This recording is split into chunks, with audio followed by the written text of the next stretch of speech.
Alright, so if you're new here, I pretty much am a content creator who considers myself to be a pretty shifty player. I'm always trying to improve, so I never try to be too arrogant, too confident. But I would consider myself somebody who has a good understanding of mobility from having a little brief history with fitness training, at the same time running track and, things like that. So today I was just wanting to show uh little mobility routine because I've been out of town and I'm I still want to get a video in, and I'm mad that I didn't get this video posted last night, but I got really tired. So I had to drive 5 hours, and that's a whole long story for everybody. So at first I really didn't know what to do. I was like, is this going to be a leg workout? Is this going to be a mobility workout? Then I checked my energy level and I said, you know what? This is definitely going to be a mobility workout. So first thing, legs apart down the middle, everything 30 seconds. This is just a brief little mobility, stretching, recovery day because I have been going hard, and especially after that little 1v1 to 100, I was definitely a little fried. So then, every single side you got to do 30 seconds left side, 30 seconds right side.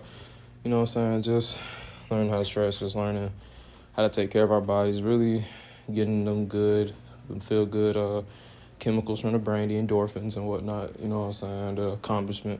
And I felt really committed doing this because I really had to get on the floor to do this and make room, but, it's okay. So, boom, we are doing the butterfly stretch now. You might want to move your knees too, push down with your elbows, might increase the hip flexibility as well. You know what I'm saying? For movements like getting low or like somebody like Kyrie, sometimes they hit moves, they touch the floor to get very, very, very, very low. And, I'm going to have a video on that, working on getting low as a player and moving and not being so up high and just messing up and just looking unorthodox. So the next one is the knee back, and then, this helps with the knees personally. Also kind of helps with the front part of your hip. I forgot what part is the anterior labrum, I forgot about all those names. I ain't gonna lie, I've been so out of the loop and just not getting into it. This is especially perfect for your knees. I've heard the little 2-knee lean back stretch, one of my personal favorites to do, especially somebody who has knee problems, not terrible knee problems, but, you constantly find them. This is good for, your IT band and, the side of your hamstring or, the side of your quad. You know what I'm saying? Kind of just bent out in front, and then you hold that for 30 seconds each side. That's a minute of stretching for that. So, boom, as the time expires and everything, I think the main goal you want to do is always just try to release.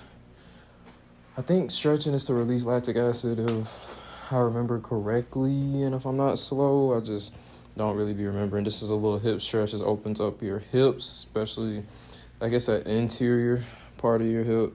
You know what I'm saying? And then this one, it's you bring your knees together and then you come to the front, and this opens up your hips a little bit more. It just makes you feel better. I wish I had all the technical terms and everything for it, but personally I do not at the moment. Maybe I should have did more research. Maybe I should have been more prepared. Maybe I'm lazy. I don't think I'm that lazy. But, if you think I'm lazy, comment it down below. Say, hey, you are lazy. Not you are. Hey, you are lazy. 4 words. You know what I'm saying? So this one, you lean into it with the bent knee. This gets your hamstring. This gets your hamstring as well when you straighten it out also. And then I think the third part of this stretch that I like to do too is you lean up. And the reason why I like to lean up is because I think it gets the front part of your hip again.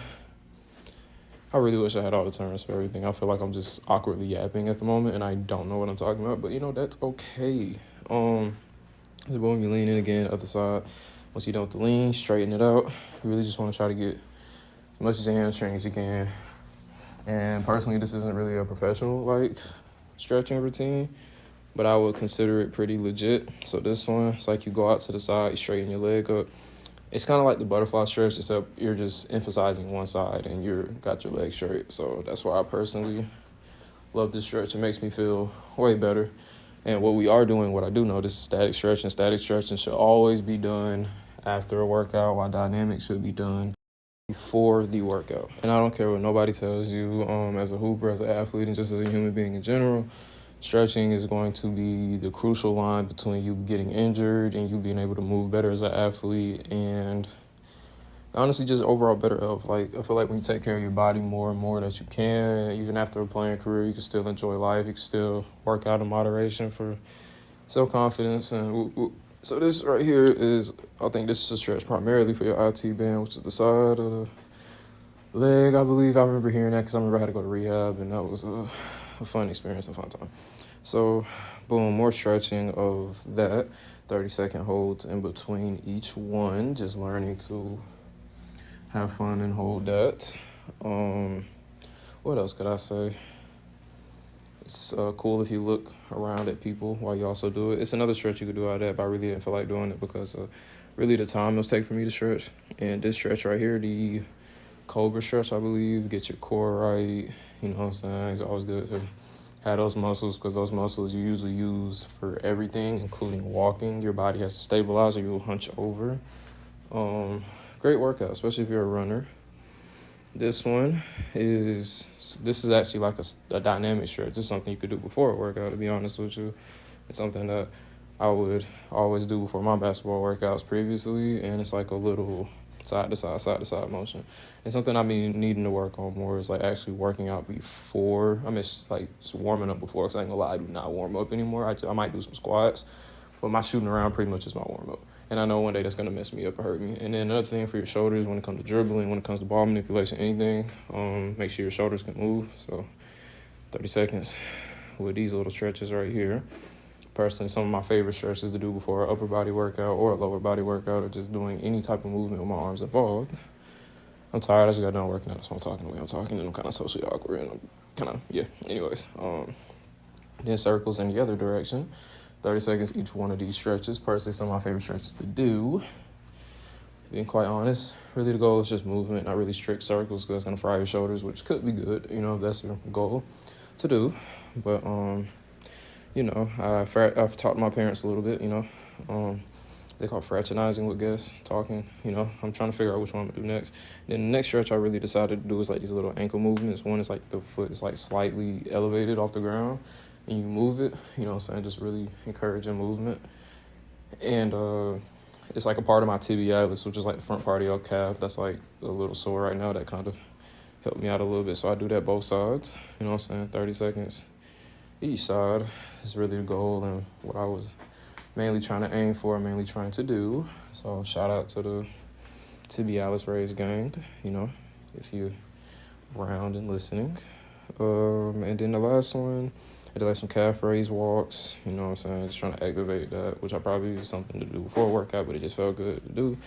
So a couple little calf raise walks, and then to finish it out, I did the ankle movements again, but like with my foot on the ground.